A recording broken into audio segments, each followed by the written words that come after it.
Graça e paz e misericórdia, amém? Os irmãos podem sentar, obrigado, que Deus abençoe. Prazer muito grande, uma alegria poder estar com vocês. E sem mais delonga, o tempo é curto e já quero ler um texto da palavra de Deus. Esse texto está em Filipenses.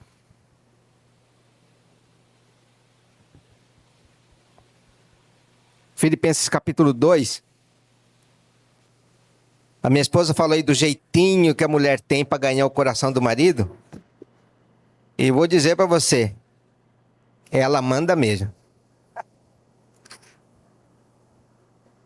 Vamos lá.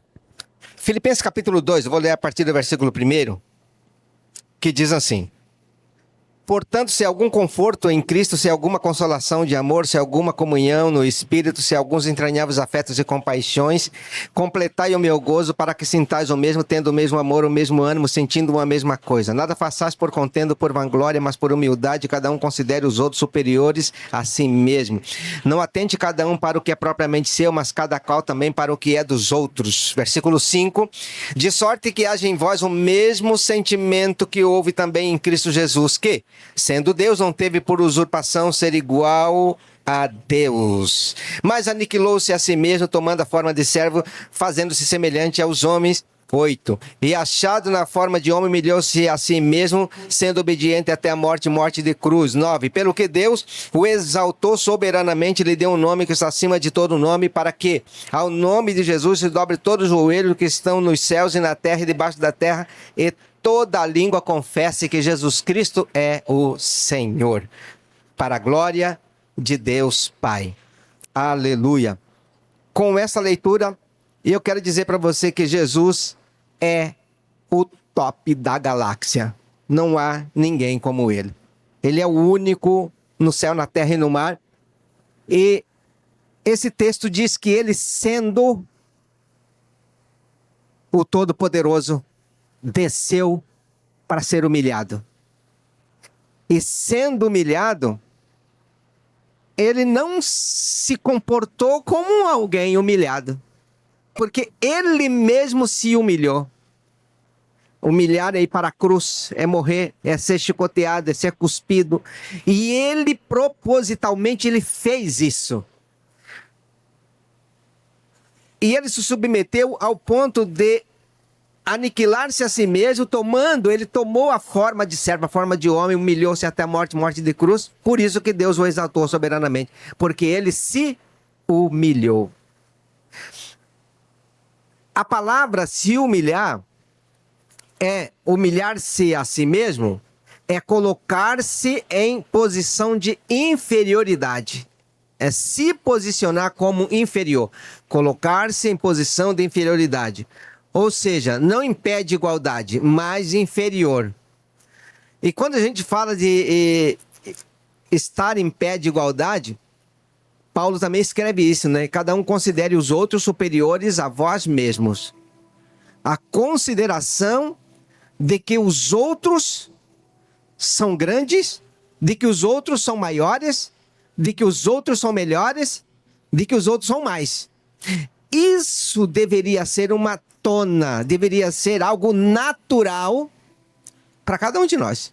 Para todo cristão deveria ser, porque o próprio Deus, Jesus, Filho de Deus, fez isso se considerando inferior a tudo e a todos. É o texto. E aí por isso que Paulo escreve no livro de Efésios, no capítulo 5, isso. Sujeitai-vos uns aos outros. Sede sujeito aos outros. Sujeitai-vos uns aos outros. Ou seja, eu me sujeito ao irmão e o irmão se sujeita a outra pessoa. Essa sujeição mútua é que faz o cristianismo ser extraordinário. E com essa introdução, eu quero falar com você sobre algo extraordinário, que é o tema desta palavra desta noite. Em tudo dai graça. E a Bíblia diz: em tudo dai graça, porque esta é a vontade de Deus para convosco em Cristo Jesus. A gratidão é algo extraordinário que deve estar posicionado em nossos corações o tempo todo. Se nós não estivermos debaixo do conceito gratidão, nós não estaremos fazendo a coisa certa para com Deus. Porque eu quero dizer para você sobre gratidão, aqui no livro de 1 Tessalonicenses 5,18, diz assim: em tudo dai graça, porque esta é a vontade de Deus para convosco em Cristo Jesus. Quando a Bíblia diz que Jesus humilhou-se a si mesmo, e ele não fez isso, como Paulo mesmo já disse, gemendo ou chorando, porque não seria útil, não seria agradável. A prova disso é que quando Jesus estava na cruz, ele citou 7 palavras ali na cruz. E uma dessas palavras disse: mulher, aí está o seu filho, ele vai cuidar de você. E outra é quando estavam chorando, diz: não chorem por mim, não chorem por mim, chorem pelos vossos filhos, eu estou bem. Porque alguém que conhece o seu lugar, Jesus conhecia. E esse mesmo conhecimento, essa mesma dimensão de conhecimento que Jesus tinha do seu lugar, ele quer que eu e você, ele quer que nós tenhamos esse mesmo conceito e contexto de lugar. O meu lugar. Eu preciso conhecer o meu lugar no corpo de Cristo. O meu lugar no reino de Deus. Se eu não conheço o meu lugar, eu não sei respeitar os demais. O quanto eu honro e respeito aos demais é o quanto eu conheço o meu lugar no corpo de Cristo. O meu lugar em Deus, o meu lugar no Senhor Jesus, é o quanto eu conheço. E aí é que vem a expressão da gratidão. A Bíblia diz: em tudo dai graça. Quando a Bíblia diz em tudo dai graça, porque esta é a vontade de Deus para convosco em Cristo Jesus, em tudo dai graça, a palavra tudo é tudo. E a Bíblia diz em tudo dai graça, significa que a gente precisa expressar gratidão pelas coisas boas, mas pelas coisas complicadas, difíceis, até mesmo ruins. Porque a Bíblia diz em tudo dai graça. Mas o que é que nós aprendemos como pessoas comuns? A gente aprende desde criança que nós não somos capazes de ninguém, que não vamos deixar ninguém mandar em nós. Papai, a gente vai aprendendo um monte de regrinha de coisa. A gente não aceita, não leva o desaforo para casa, e a gente tem um monte de demanda nesse sentido de que nós somos melhores. Todas essas demandas nos colocam melhor que os outros, quando na verdade a Bíblia diz que nós devemos considerar os outros superiores a nós. E essa consideração dos outros superiores a nós, ela envolve algumas coisas, como por exemplo, se alguém fala alto com você, baixa o tom de voz. Esse é o comportamento de alguém que entendeu o lugar em Cristo Jesus. Mas não é isso que a gente faz. Porque se alguém levantar a voz, a gente levanta mais alto ainda. E se alguém falar alguma palavra que a gente não gosta, a gente fala 2 ou 3. Porque nós não conhecemos o nosso lugar no corpo de Cristo. Porque se a gente conhecesse os textos bíblicos, valeria nota 10, valeria a pena, estaria inteiramente encaixado em nós, se conhecêssemos o nosso lugar em Cristo Jesus. E precisamos conhecer o nosso lugar em Deus. E essa expressão de gratidão é uma delas. Outra coisa, nesse mesmo sentido, a Bíblia diz no livro de Filipenses 4,4, diz assim: alegrai-vos sempre no Senhor. Outra vez eu digo para vocês, alegrai-vos. Como é que uma alegria pode ser sempre? Alegrai-vos sempre no Senhor. Uma alegria no Senhor, e nós estamos no Senhor o tempo todo.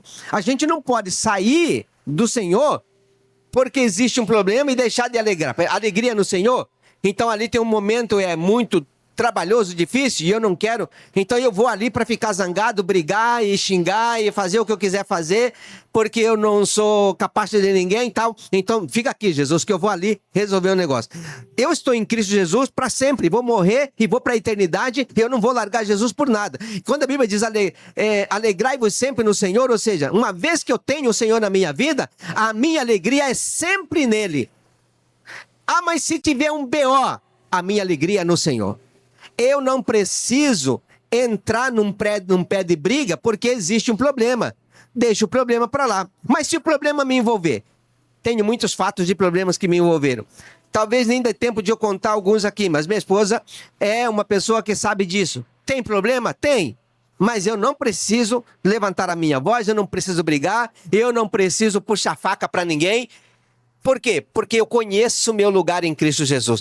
Precisamos conhecer o nosso lugar em Cristo Jesus e por isso os textos bíblicos precisam fazer parte da nossa vida diuturnamente. Ou seja, nós precisamos ser crente de manhã, de tarde e de noite, e crente até debaixo d'água. E para isso o nosso conceito precisa ser bíblico, o nosso conceito precisa ser um conceito cristocêntrico do nosso lugar em Deus, do meu lugar no Senhor Jesus, do meu lugar nele.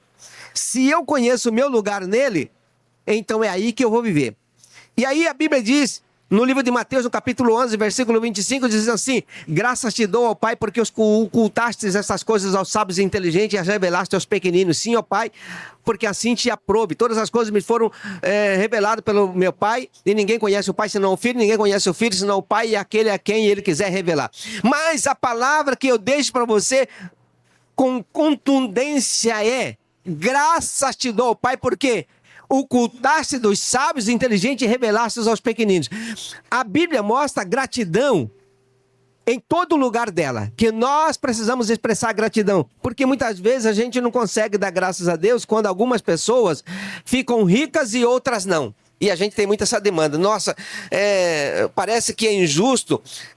Quantas coisas boas acontecem, mas não é com todo mundo. Não é mesmo.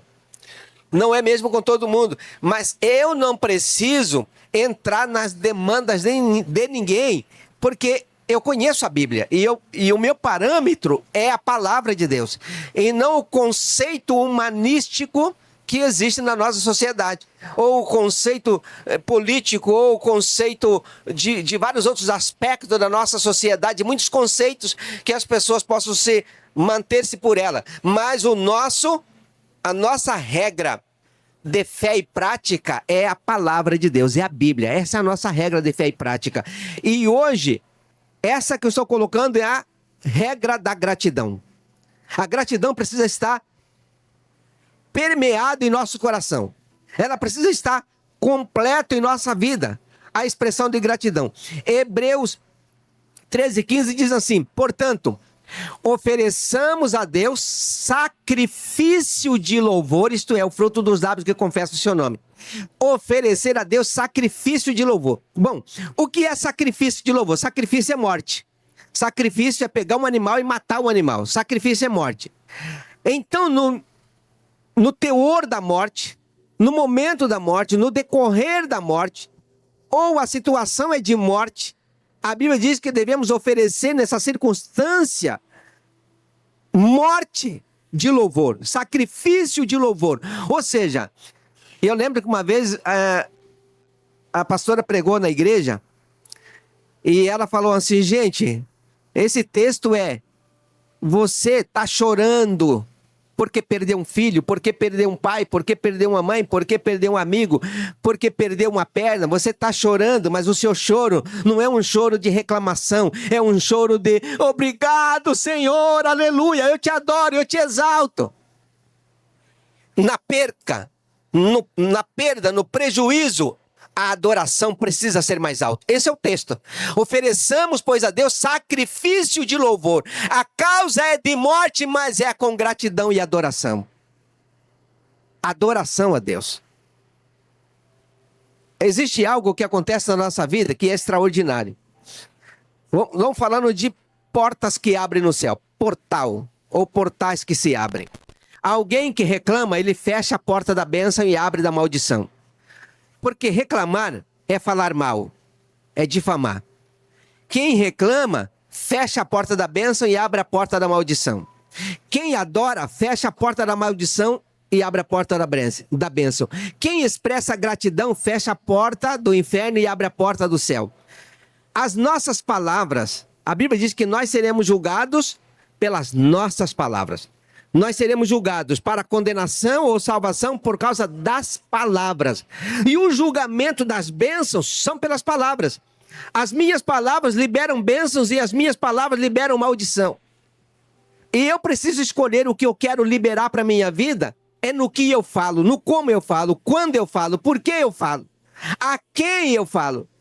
Eu não preciso falar, digamos que de uma forma grosseira, zangado, bravo, reclamando, xingando, com raiva. Eu não preciso fazer nada disso porque existe um problema com alguém. Eu preciso fazer isso em adoração ao Senhor. Eu preciso expressar-me a Deus. Senhor, não tá legal, não tá bom, Senhor, mas eu quero te adorar para que o Senhor possa mudar o que tiver que mudar. As nossas falas, ainda que tenham um problema, precisa ser direcionado a Deus. Mas a gente não tem o direito de amaldiçoar ninguém. Porque toda maldição que alguém lança sobre outra pessoa, todas elas vêm o dobro sobre nós. A Bíblia diz assim, dai e ser-vos a dado. Ali não está dizendo que é coisa boa ou coisa ruim. Dai e ser-vos a dado de volta. Boa medida, recalcada, sacudida e transbordante. Porque com a mesma medida com que vocês medirem, vos medirão de novo e ser-lhes-á acrescentado. O que é isso? Uma vez que eu mensuro bem, é assim que será para mim. Eu tenho uma medida, eu despejo essa medida em alguém, essa medida vem de volta para mim, recalcada e transbordando. Mas que medida eu mandei? Uma medida de murmuração, de reclamação, de xingamento? Essa vem de volta para mim, recalcada, sacudida e transbordante. Mas eu liberei uma medida de bênção, Deus abençoe, Deus te guarde, olha, você está precisando disso? Não, me dá emprestado? Não, isso não é empréstimo, é seu, pode levar. Essa medida vem recalcada, sacudida e transbordando. Não por aquela pessoa, possivelmente nunca vai vir. Mas Deus abre outras portas para recompor na vida de quem doou. Seja coisa boa ou seja coisa ruim. Sempre teremos de volta o que plantamos. A expressão da gratidão é uma forma de fechar todas as portas trágicas que aparecem na nossa vida. A gratidão vai fechando as portas ruins. A Bíblia diz, tudo que o homem plantar, isso ele vai colher. E é fato. Tem pessoas que convertem e continuam passando por tribulações, dificuldade e colhendo coisas terríveis, passando por coisas terríveis. Aí alguém vai pensar assim, mas agora eu sou crente, mas plantou antes de ser crente. E muitas coisas que plantamos, elas fazem parte da lei da semeadura. Vai colher. E isso, gente, podemos falar de genética. Por exemplo, na genética, a sua origem é a sua origem. E as doenças familiares, ela acompanha nas doenças familiares. Desde diabetes e qualquer um outro. A maioria das coisas acompanham a família. Porque faz parte da genética, faz parte da sistema, ou do sistema, ou da sistêmica. Então, os nossos sistemas, a nossa família é um complexo sistêmico. E essas coisas acompanham. Na dimensão espiritual é do mesmo jeito. Uma vez que a semente foi plantada, ela vai colher. Por exemplo, você lança uma palavra ruim. Era melhor não ter lançado, porque uma vez que lança a palavra, não tem como buscá-la de volta. Falou um palavrão. Oh, eu me arrependi. Volta aqui palavrão. Eu não falei você. Já foi. Ele vai navegar, vai navegar. Maldição, por exemplo. Alguém que lança uma maldição. Eu conheci a história de um camarada. Ele lançou a maldição. Ele estava num fusquinha azul. E uma criança foi e tirou sarro dele. E ele falou, tomara que um carro passe por cima desse menino. O menino foi correr a rua, atravessou do outro lado, foi atravessar e, de fato, aconteceu o problema. Palavras. E eu não conheço esse camarada, não lembro mais dele e tal, assim, nunca mais vi. Mas certamente ele tem colhido a vida toda. Por quê? Porque ele lançou essa palavra, carregou por resto da vida a dor, o sentimento de que por causa dele alguém morreu. Palavras que a gente lança, você lança uma palavra de maldição, vai colher mais cedo ou mais tarde, ou vai ficar colhendo o tempo todo. Porque tudo que nós plantamos, nós colhemos. Tudo que o homem plantar, isso ele vai colher. O que planta no espírito colhe vida eterna, diz a Bíblia, e o que planta na carne colhe corrupção. Então não há como não colher. Eu conheci a história, na verdade eu li uma história de uma menina que estava com câncer. Ela estava com câncer e o câncer foi por causa da turbulência que havia e entre a família e tal, e ela foi, xingou a mãe, brigou com a mãe falou para ela que ela ia passar por isso. E de fato ela passou por isso. E aí, quando encontrou um pastor, o pastor conversou com ela, orou com ela. E quando orou com ela, ela pediu perdão por ter falado isso para a mãe, quando a mãe ainda estava viva e tal. E aí o pastor orou, ela foi curada. E ela contou essa história. Então a palavra da mãe estava lá, estabelecido na vida dela, até que se arrependeu. Existe como mudar isso? O arrependimento. Principalmente quando a gente se arrepende e confessa. A Bíblia diz: aquele que se arrepende e confessa, alcança misericórdia. Gratidão até na hora dos problemas maiores a gente precisa ter. Romanos 11:28 diz assim: e sabemos que todas as coisas contribuem para o bem dos que amam a Deus. Todas as coisas contribuem para o bem dos que amam a Deus e são chamados pelo seu decreto. Todas as coisas contribuem para o bem dos que amam a Deus. Por que Paulo está dizendo isso? Porque quem ama a Deus, ele vai viver segundo os parâmetros de Deus. Ou seja, todas as coisas contribuem para o bem dos que amam a Deus. Todas as coisas. Por que Paulo estava falando isso? Porque foi quando ele estava falando a respeito dos problemas que ele passava. Por exemplo, ele sofreu vários naufrágios, vários espancamentos. Paulo passou por várias situações difíceis. E até num dos textos ele diz assim: as nossas leves e momentâneas tribulação servem para nós como um peso de glória. Agora, qual era a leve e momentânea tribulação de Paulo? Ser chicoteado. Foram 5 quarentenas de açoite. O que é 5 açoites? Ou 5 quarentenas? Cada açoite era 40 chicotadas, menos um da misericórdia. E ele passou por essas sessões em épocas diferentes. E aí ele passa por afogamento, açoites e tal. Depois ele passou por aquele açoite que no capítulo 16 de Atos dos Apóstolos ele vai preso. E de lá ele está cantando na meia-noite, ele está adorando. E de repente Deus aparece e quebra as portas das cadeias. Ele estava lá adorando e ele estava todo machucado, todo cheio de cortado, de vergão, todo roxo. E a Bíblia diz que o carcereiro foi e lavou as feridas dele, colocou em plastos e cuidou das feridas de Paulo. E ele estava naquela situação difícil, todo machucado e adorando. Então Paulo, quando diz assim, em tudo dai graça, ele está dizendo que ele estava adorando ao Todo-Poderoso depois de uma sessão de espancamento. Será que nós teríamos mesma alegria depois de uma sessão de espancamento, celebrar e adorar? Ou nós ficaríamos zangados, brigando com Deus? Por que o Senhor permitiu isso? Por que isso, aquilo, outro? Eu não mereço isso. Ou Paulo era mais crente que nós? Talvez até seja, mas eu convido todos vocês para a gente ser mais crente que Paulo. E não reclamar nem do sol que estiver quente. Quando tiver bastante, glorifica, Senhor, obrigado, porque agora eu posso suar bastante. Mas nós ficamos, que calor.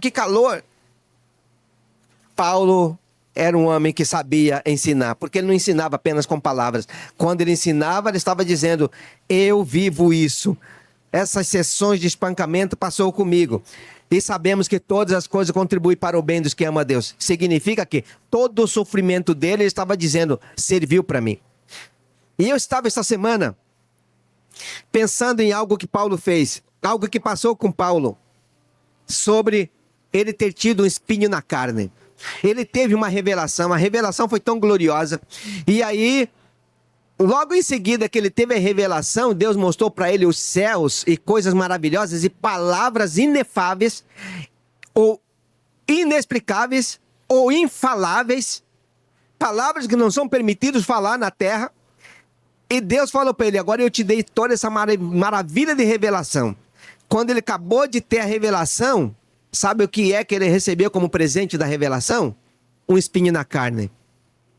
E aí ele começou a orar: Senhor, tira o espinho da minha carne, eu não consigo viver com isso, tira o espinho da minha carne. Sabe o que Deus disse para ele? A minha graça te basta, porque o meu poder se aperfeiçoa na sua fraqueza, ou na fraqueza de qualquer pessoa. Temos fraquezas, no caso de Paulo era um espinho na carne, certo? Mas por que Paulo teve esse espinho na carne? Ele mesmo explica isso. Deus colocou um espinho na minha carne para me esbofetear, para que eu não me vangloriasse por causa da revelação que ele me deu. Agora veja bem, olha que paradoxo. Deus dá uma glória para ele, e ele recebe uma glória de uma revelação extraordinária, e diz para ele: você não pode falar. Eu estou te dando uma revelação, mas você não pode falar para ninguém. é seu. E outra coisa, você viu toda essa glória, mas você não pode se envaidecer com essa glória. Mas Paulo estava se envaidecendo com a revelação que ele teve. Aí Deus coloca um espinho na carne dele, para ele sofrer todos os dias da sua vida. Todos os dias. Paulo sofria com espinho. E aí todo mundo fica pensando assim, né?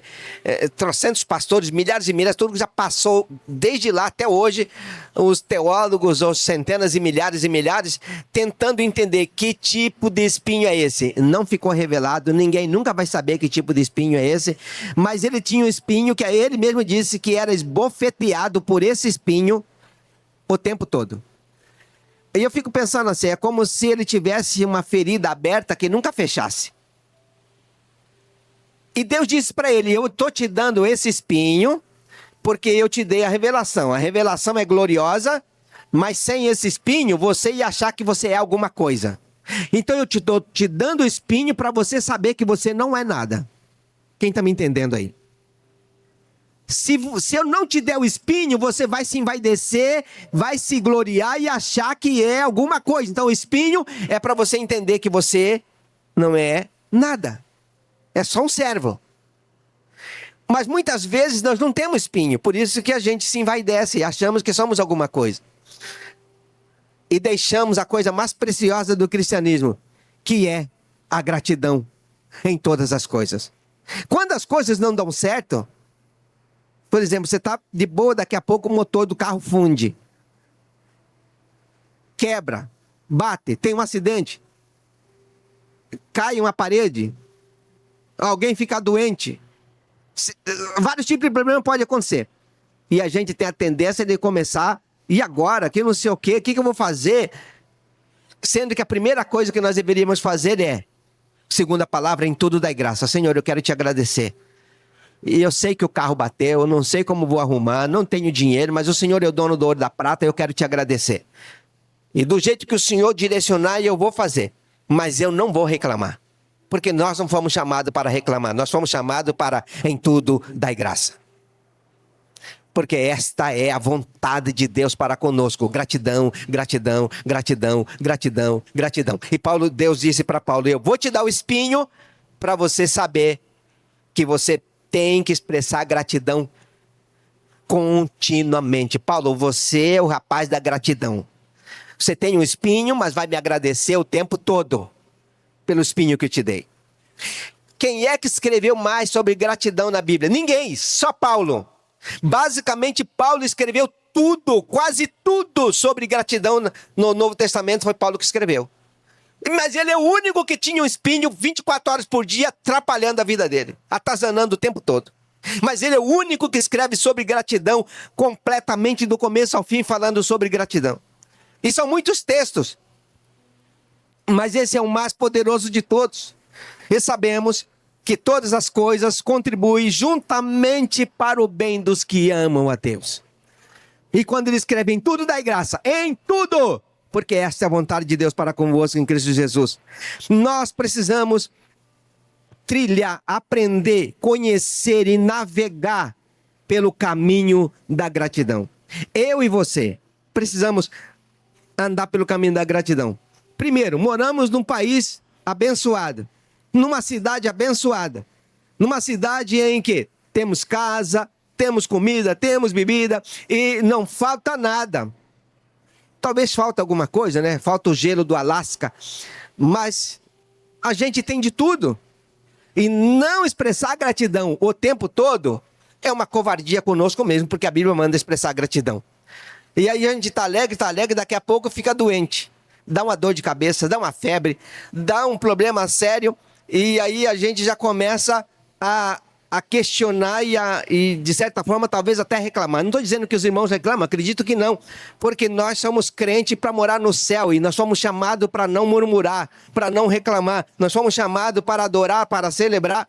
E esse texto de Efésios 5:20, em tudo dai graça, porque esta é a vontade de Deus para convosco em Cristo Jesus, é um texto que mostra para nós que a nossa gratidão precisa ser maior do que qualquer coisa, maior até mesmo do que um pedido, Senhor, me dá isso.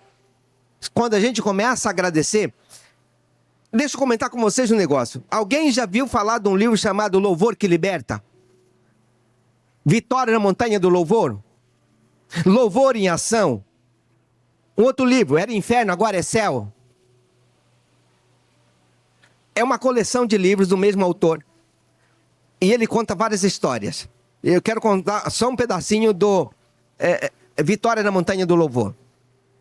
Eu poderia falar um pouquinho do Louvor que Liberta, mas eu vou falar da Vitória na Montanha do Louvor. Eles construíam, tudo o que eles construíam, esse é um pastor nos Estados Unidos, tudo o que eles construíam baseado no louvor. Por isso o nome é Vitória na Montanha do Louvor. O livro foi escrito baseado em todas as conquistas que cada membro da igreja tinha, fazia.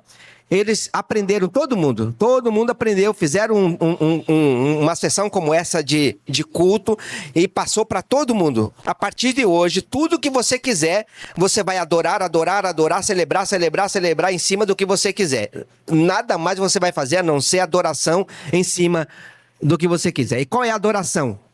Em tudo dai graça, gratidão, louvor. Você vai louvar, você quer tal coisa, você louva. Você nunca vai pedir, Senhor, eu quero esse climatizador. Não é isso que você vai fazer. Você vai te adorar. Te louvo, Senhor, eu te louvo, eu te adoro, te glorifico. E você já olhou para aquilo lá. Não precisa se falar mais o nome dele. Você só vai adorar. Só adorar. E deixa o resto com Deus. E eles começaram a fazer isso. Cada membro começou a fazer isso. Eles começaram a crescer e começou a ficar uma igreja rica. E aí eles aprenderam tudo o que eles queriam. Tinha uma montanha muito alta, um monte muito grande lá no país. E aí eles pensaram assim, bom, nós estamos precisando construir um prédio para 30 mil pessoas. Vamos expressar gratidão naquele monte lá para Deus, e foram lá expressar gratidão, louvor em cima do monte. E não é que Deus deu o monte para eles porque eles foram adorar lá em cima? Gratidão. E eu quero convidar você para começar a fazer conquistas com louvor. Quer ganhar alguém para Jesus? Passa em frente àquela casa e começa a adorar a Deus por aquela família. Glorificar a Deus por aquela família. For a conquista. Depois você compra esse livro, dá uma lida no Louvor que Liberta. Salmo 46, versículo 1. Deus é o nosso refúgio, fortaleza, socorro, bem presente na hora da angústia. Deus é presente na hora da angústia. Quando a gente tem angústia, Deus já está ali. E o que é que Deus espera de nós? O louvor, porque Ele está ali. A adoração, porque Ele está ali. Deus é socorro, bem presente na hora da angústia. Se Ele já está ali, na hora da angústia, é hora de começar o louvor em ação, louvor que liberta. É hora de começar a gratidão. Aleluias, eu te adoro, eu te glorifico. Por quê? Porque na hora da angústia, Deus se faz presente. Então não é hora de reclamar, é hora de adorar, porque Ele está ali. Paulo entendeu esse negócio sobre essa adoração e essa gratidão, e Paulo se tornou o homem mais importante sobre adoração no Novo Testamento, sobre louvor no Novo Testamento. O louvor liberta. O louvor liberta. E precisamos adorar o Senhor. E eu quero concluir com uma história. No livro de 2 Crônicas, no capítulo 20, a Bíblia conta a história de Josafá. Josafá estava vivendo com o povo de Israel, e de repente ele ficou sabendo que uma nação muito grande, os da montanha de Seir, que são da descendência de Esaú, se organizaram para vir guerrear contra os israelitas. E eram mais de 120 mil soldados, a multidão era muito grande, e eles não tinham gente para guerrear. E aí ele ficou sabendo disso, correu e foi para o templo, se aplicou em jejum e oração e adoração, falando com Deus. O que eu vou fazer, Senhor? Eles estão vindo para guerrear, para acabar com a gente, e eu não sei o que fazer. E ele começou a orar. Sabe o que Deus disse para Josafá? Josafá falou para o profeta, vai lá, avisa Josafá que nessa guerra ele não precisa guerrear. Ele só precisa adorar e deixa o resto comigo. Aí sabe o que Josafá fez? Bom, se é só para adorar e o resto é com o Senhor, então traz o coral, traz a banda, traga todo mundo que canta e vamos organizar uma grande orquestra de adoração e a gente vai marchar de encontro com os inimigos que vêm armados, só que a gente vai marchar com adoradores. E tem um pouco de soldados para guerrear, os soldados ficam para trás. Quem vai na frente vai ser a galera do louvor e da adoração. E do lado de lá, tá vindo de lá os inimigos com arma. 120 mil soldados, todos bem armados. E daqui Josafá vai com a galera, bem pouquinho, né? Mas os adoradores vão na frente. E vão cantando, e cantando, e cantando, e cantando, e adorando o Senhor. A Bíblia diz que Deus pôs emboscada contra os filhos de Seir, e eles foram todos desbaratados. Toda aquela multidão se mataram no meio do acampamento, e nenhum dos cantores foi afligido, nenhum dos soldados de Israel sofreu qualquer dano, porque lá mesmo Deus entrou na batalha, lá no acampamento do inimigo, por causa da adoração. Adoração. Deus nos chamou para sermos adoradores. Deus nos chamou para adorá-los. Existem algumas histórias interessantes aqui sobre a adoração. E uma delas também foi quando o Muro de Jericó. Certeza que vocês conhecem sobre o Muro de Jericó mais do que eu. Pregação sobre o Muro de Jericó. Mas o Muro de Jericó estava lá. E também acredito que vocês sabem que o Muro de Jericó era mais de 3 metros de altura. Segundo alguns especialistas, era 5 metros de altura e 3 metros de largura, um muro construído de pedras, betumado, com uma fortaleza alta e largo. Não tinha como derrubar. Quem que derruba um muro desse? Era quase impossível. Na época não existia bomba, não existia nada. Tá. E aí Deus mandou Josué, você vai lá e vai derrotar o Jericó. Vai derrotar Jericó. Como é que derrota Jericó com o muro dessa altura? É impossível. Mas Deus disse, você vai durante 7 dias, circula Jericó, anda, faz uma marcha em volta, e no 7º dia você faz 7 vezes em volta de Jericó. E quando terminar a 7ª vez, vocês vão fazer uma coisa importante. O cântaro com a luminária vai estar ali, e vocês vão fazer todo o processo, e na hora que acontecer que vocês quebrar o cântaro, tirar a lâmpada que vai estar escondido e clarear tudo, vocês vão dizer uma frase, por Deus e por Josué. E gritem bem alto. E aí o muro vai cair. E assim que o muro cair, vocês entram e tomam posse da terra. Gente, o que é uma adoração? Você derruba um muro de 3 metros de largura, 5 de altura, só com adoração. Porque eles não precisavam guerrear, os anjos do Senhor estavam todos lá para guerrear. Quando a Bíblia diz,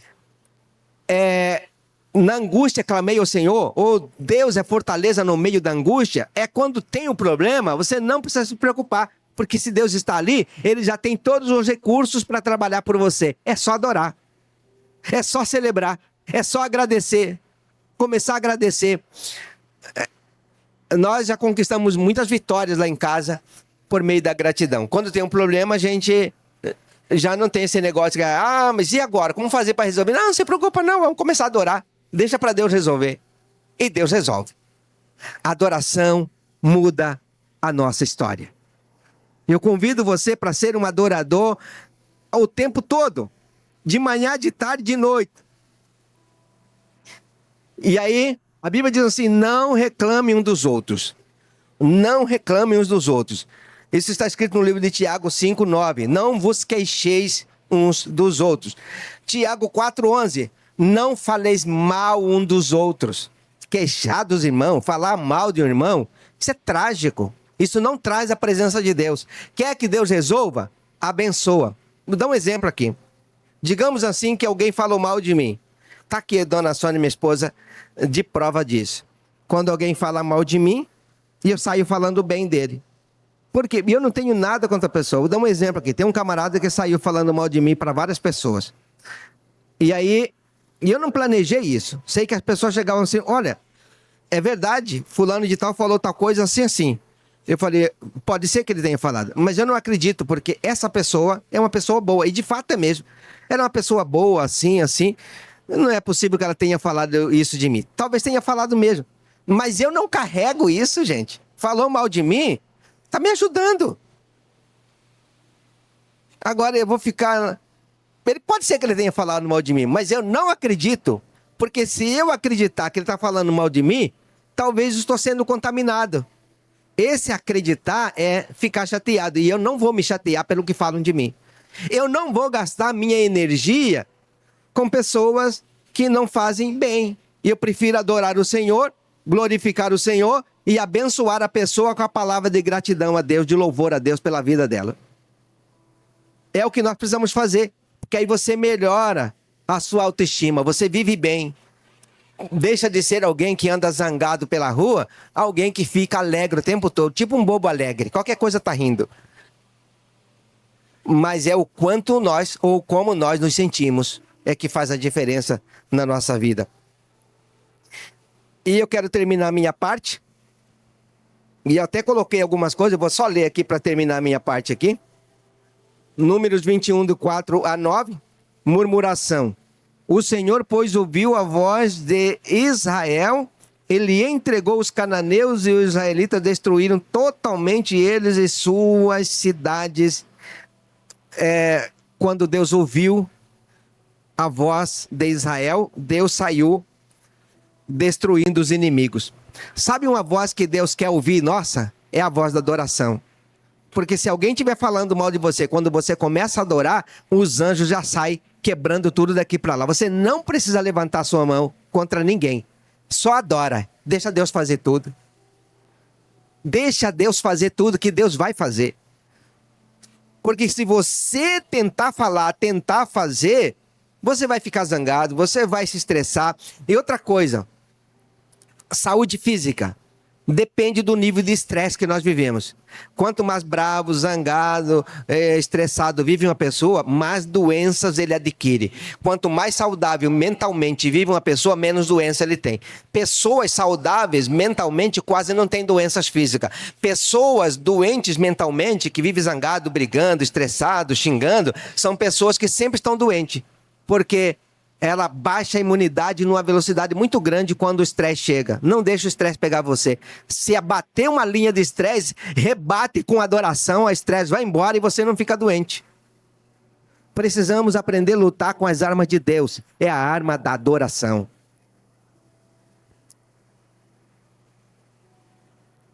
Vamos orar ao Senhor? Deus é bom. Quando os leprosos pegaram, Jesus mandou os leprosos chegaram lá, Senhor, eu quero ser curado. Jesus falou, mostra para os sacerdotes. Eles foram lá para mostrar para o sacerdote. Quando estavam indo no caminho, ficaram curados. Todos os 10 ficaram curados. E 9 seguiu a estrada. Um voltou e disse, Senhor, olha só, eu vim aqui porque eu fiquei curado. E eu quero te agradecer. Jesus disse, só um voltou para agradecer. E eu quero dizer para você, não seja como os 9, seja como um só. Agradeça a Deus por todas as coisas. Por exemplo, a gente vai para casa agora. Quem é que tem costume de chegar, abrir a porta, obrigado, Senhor, porque eu cheguei na minha casa? Gratidão o tempo todo. Gratidão o tempo todo. Acabou de comer, Senhor, obrigado porque teve almoço hoje. Não chegou o almoço ainda, obrigado, Senhor, porque hoje ainda não tem almoço. Lembrei da história de uma irmã que agradecia a Deus. Não tinha comida, ela agradecendo.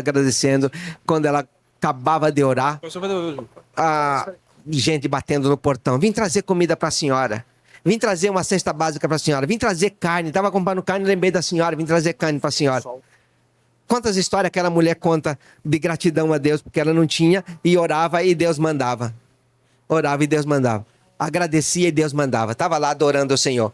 Não tenho comida, mas vou agradecer pelo que eu não tenho ou pelo que eu tenho. Ela já estava acostumada que Deus supria a necessidade, ou ela já conhecia o canal de Deus.